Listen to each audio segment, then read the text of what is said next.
Welcome back নতুন আরও একটি টেক নিউজ। শুরুতেই বলবো যারা OnePlus 9 এবং 9 Pro ইউজার রয়েছেন তাদের জন্য আজকের ভিডিওটা খুব বেশি গুরুত্বপূর্ণ, কারণ OnePlus 9, 9 Pro ব্যবহারকারীরা অনেকেই একটা সমস্যায় পড়ছেন। তো কী কারণে পড়ছেন, কীভাবে পড়বেন না সে বিষয় নিয়ে অবশ্যই আলোচনা হবে। বাট ফার্স্টে আমরা Redmi নিয়ে কথা বলতে চাই। Xiaomi Redmi Note 11 সিরিজে একটার পরে একটা ফোন জাস্ট Xiaomi লঞ্চ করেই যাচ্ছে, মানে কোনো থামাথামি নেই। ইভেন বাংলাদেশেও কয়েকদিনের মধ্যে দেখবেন Redmi Note 11 সিরিজের আরও একটি নতুন ডিভাইস লঞ্চ হতে যাচ্ছে। আমরা ছিলাম কোথায়? Redmi Note 11 SE, যা চায়নাতে আজকে লঞ্চ হয়েছে। Redmi Note 11 SE স্মার্টফোনটিতে ফুল এইচডি প্লাস রেজলিউশনের প্যানেল রয়েছে এবং 90 হার্টজ হাই রিফ্রেশ রেট, এটা IPS LCD প্যানেল। মোবাইল ফোনটিতে MediaTek Dimensity 700 SoC এবং 48 মেগাপিক্সেল মেইন শুটার, সাথে আরও দুটি ক্যামেরা রয়েছে। ওই যে খুব দরকারি ক্যামেরা 2 মেগাপিক্সেল করে, আর ফ্রন্ট যে 8 মেগাপিক্সেলের শুটার। মানে এটা ওই বাজেট ফ্রেন্ডলি স্মার্টফোন, তবে 5G আছে এখানে। আর বাংলাদেশে কোনটা লঞ্চ হবে সেটাই দেখার পালা। আমরা সেদিন বলছিলাম এটা হতে পারে Redmi Note 11 Pro 5G, but এটাও আমি বলছিলাম ওই দিন Redmi Note 11 Pro 5G বাংলাদেশে লঞ্চ হচ্ছে না, এটা যতদূর সম্ভব অন্য কোনো ডিভাইস। হ্যাঁ এভরিওয়ান, আমাদের চ্যানেলে কিন্তু আরও একটি ভিডিও আজকে আপলোড করা হয়েছিল OnePlus 10R এর ফুল রিভিউ। এটা আপনারা জানেন আমরা প্রায় অলমোস্ট 12 দিনের মতো ব্যবহার করলাম। যথেষ্ট পাওয়ারফুল প্রসেসর রয়েছে ওখানে, ক্যামেরার জন্য বেশ ভালো এবং ডিসপ্লেটা অস্থির। তো যারা ওই স্মার্টফোনের ফুল রিভিউর জন্য ওয়েট করছিলেন, মাস্ট দেখে নেবেন, ডেসক্রিপশনে লিঙ্কটা দেওয়া থাকবে আপনাদের জন্য। গত সপ্তাহে টেক নিউজে শেয়ার করছিলাম Realme নতুন একটি ট্যাবলেট লঞ্চ করতে যাচ্ছে চায়নার মার্কেটে, এবং ফাইনালি আজকের Realme Tab X চায়নার মার্কেটে লঞ্চ হয়ে গেল। এরপরে হয়তো গ্লোবাল মার্কেটে লঞ্চ হবে, দেন বাংলাদেশেও লঞ্চ হলেও হতে পারে, কারণ এই ট্যাবের দাম অনেক বেশি না। 464GB ভ্যারিয়েন্টের যে দাম চায়নার কারেন্সিতে, সেটা যদি আমরা সরাসরি বাংলা টাকায় কনভার্ট করি সেই ক্ষেত্রে দাঁড়ায় 16,000-এর আশেপাশে। হতে পারে বাংলাদেশেও লঞ্চ, যেহেতু কম দামের মধ্যে আছে। তবে এতে ভালো একটা প্রসেসর আছে, Qualcomm Snapdragon 695, যা মূলত 5G প্রসেসর। এবং গত পরশুদিনই একজনকে কমেন্ট করতে দেখছিলাম, ভাই এই প্রসেসর সম্বন্ধে ইন ডিটেলসে জানতে চাই। Redmi Note 11 Pro 5G ওই স্মার্টফোনে এই প্রসেসরটি রয়েছে। ওই ফোনটা বাংলাদেশে অফিসিয়ালি লঞ্চ হতে পারে। এছাড়াও আরও বেশ কিছু ডিভাইসে আমরা বাংলাদেশে এই প্রসেসরটা ব্যবহার হতে দেখব অফিসিয়ালি।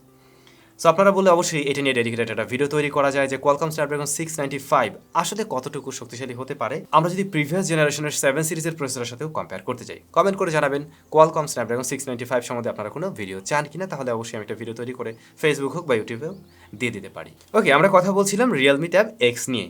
এখানে যে ডিসপ্লেটা রয়েছে এর সাইজ 11.2 ইঞ্চ, যা মূলত IPS LCD panel, regular refresh রেটের। প্রসেসর কি আছে তা তো জানলেনই। এরপরে এখানে 13 মেগাপিক্সেল এবং 8 মেগাপিক্সেলের শুটার রয়েছে ক্যামেরায়।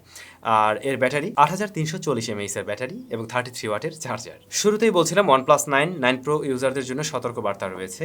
সতর্কবার্তাটা হলো OnePlus 9, 9 Proর জন্য কিন্তু OxygenOS নতুন আপডেট এসেছে, যেটা হলো OxygenOS 12। তবে OxygenOS 12 আপডেট দেওয়ার পরে অনেক ইউজারেই বিভিন্ন রকমের সমস্যা ফেস করছেন।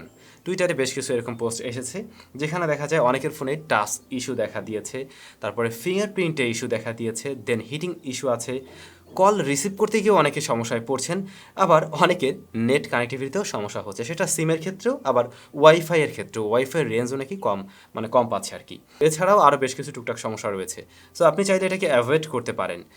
এটা কিছুদিন পরে হয়তো দেখবেন কোম্পানি থেকে নিজেরই তারা ফিক্স করে ফেলবে, দেন যদি নতুন আপডেট আসে সেটা করে নেওয়া ভালো হবে। Realme GTNeo 3 আরও একটি নতুন এডিশন সংযুক্ত হলো, চায়নাতে লঞ্চ হয়েছে। এটার রেয়ার প্যানেলটা জাস্ট অস্থির। মানে GTNeo 2 এর ক্ষেত্রেও কিন্তু আমরা একটা আলাদা এডিশন দেখছিলাম, ওটা কি নাম ছিল আমার ঠিক খেয়াল নাই, ওটাও স্পেশাল ছিল, এটাও বেশ স্পেশাল। রেয়ার প্যানেলটা পাশাপাশি এর যে কেস, সাথে যে কেসটা দেওয়া হবে এবং চার্জারটাও, মোটামুটি সব কিছুতে একটা কাস্টমাইজেশন আপনি দেখতে পাবেন। মেইন ডিভাইসের মতো এখানেও সব কিছু সেম থাকছে, জাস্ট ডিজাইনে আমরা নতুনত্ব দেখব, মানে ব্যাক শেলে এবং বক্স টক্স এ সমস্ত বিষয়ে। অলরেডি হয়তো আপনারা জানেন MediaTek Dimensity 8100 রয়েছে এখানে। তারপরে ওই যে 50 মেগাপিক্সেলের ক্যামেরা Sony IMX766। সোজা কথা OnePlus 10R ওই স্মার্টফোনটিতে যে প্রসেসর বা যা অফার করছে তাই। তো এই ফোনের দাম কত ধার্য করা হলো? আমরা চায়নার কারেন্সি থেকে বাংলাদেশি টাকায় যদি কনভার্ট করতে যাই তাহলে রাফলি ধরে নেওয়া যায় এটা 37K এর মতো। গতকাল না পরশু দিনে টেক নিউজে শেয়ার করছিলাম MOTO ROZAR 3 ছবি লিকস হয়েছে, লাইভ ফটো। এবারে MOTO ROZAR 3 ভিডিওই আপনারা দেখতে পাবেন, যেমনটা আপনারা এখন দেখছেন।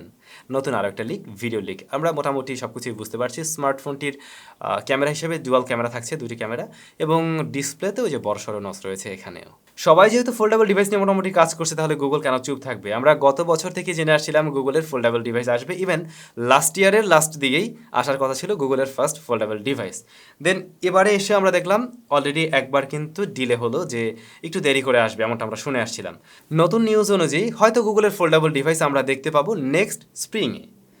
এই মোবাইল ফোনে টেন্সরের চিপ ব্যবহার হবে, ওই যে গুগলের নিজেদের কাস্টম চিপ। আর ডিসপ্লের ব্যাপারে এখন পর্যন্ত যতটুকু জানা গেছে 7.57 ইঞ্চ হলো বড়টা, আর ছোটটা হলো 5.78 ইঞ্চ। আইফোন লাভারদের জন্য গুড নিউজ ব্যাড নিউজ দুটোই থাকছে। গুড নিউজটা হলো আইফোন 14 প্রো স্মার্টফোনটিতে হয়তো আমরা AOD পাবো, মানে অলওয়েজ অন ডিসপ্লে ফিচারটা পেতে পারি। এবার দুঃখের নিউজটা হলো চায়নাতে লকডাউন চলছে, আপনারা জানেন, এবং এই কারণে আইফোন 14 সিরিজের ডেভেলপমেন্টে দেরি হচ্ছে। এটা ডিলেও হতে পারে, বা যতগুলো শিপমেন্ট অ্যাট এ টাইম হওয়ার কথা সেখানেও কিছুটা মিসম্যাচ হতে পারে। Xiaomi Pad 5 বেশ জনপ্রিয়তা পেয়েছে, ইভেন বাংলাদেশেও ইন্ডিয়াতেও। তো Xiaomi Pad 5 এর সাকসেসর Pad 6 এবং Pad 6 Pro এবং 5G ভ্যারিয়েন্টও একটা আসতে পারে, যা খুব শীঘ্রই লঞ্চ হবে। অলরেডি অনলাইন সার্টিফিকেশন সাইটগুলোতে টেস্টিং হয়েছে। তো হয়তো ইন্ডিয়াতে লঞ্চ হবে, দেন বাংলাদেশে আমার মনে হয় এটা লঞ্চ হবে, যেহেতু বাংলাদেশেও Pad 5 এর একটা ভালো রকমের চাহিদা তৈরি হয়েছিল। সো 6টাও আসতে পারে। সো আজকে টেক নিউজ এটুকুই। ওই যেটা বলছিলাম, আমাদের চ্যানেলে আরও একটি ভিডিও কিন্তু আপলোড করা হয়েছে OnePlus 10R নিয়ে। ফুল রিভিউ ছিল, টেস্টিং রেজাল্ট। যারা কিনতে চাচ্ছেন অবশ্যই দেখবেন, ক্যামেরার জন্য মোটামুটি ভালো এবং বেশ পাওয়ারফুল ফোন। ভিডিও ডেসক্রিপশনে লিঙ্কটা দেওয়া রইলো, দেখে নেবেন। চলে যাচ্ছি কমেন্ট সেকশনে। ব্যাড বয় ভাই, চার্জ দেওয়ার জন্য কত ওয়াটের চার্জার ব্যবহার করব? স্মার্ট ওয়াচে চার্জ দেওয়ার জন্য কত ওয়াটের চার্জার ব্যবহার করবেন, এটা নিয়ে অনেকেই কনফিউশনে থাকেন। যেহেতু আপনার ফোনের চার্জারটি 80 ওয়াটের, তো এত ছোটো একটা ঘড়িকে আপনি চার্জ করবেন কিনা ওটা দিয়ে? আমি পার্সোনালি যেটা করি সেটাই শেয়ার করছি।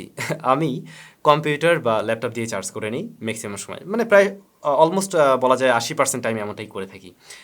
আর মাঝে মধ্যে হ্যাঁ, আমি চার্জার দিয়েও চার্জ করে দেখেছি, সেটা ধরুন 60 ওয়াটের চার্জার দিয়ে বা এর আশেপাশে। তাতে করে আমার ঘড়ির কোনো সমস্যা হয়নি, আমি যতটুকু জানি এতে করে সমস্যা হবে না।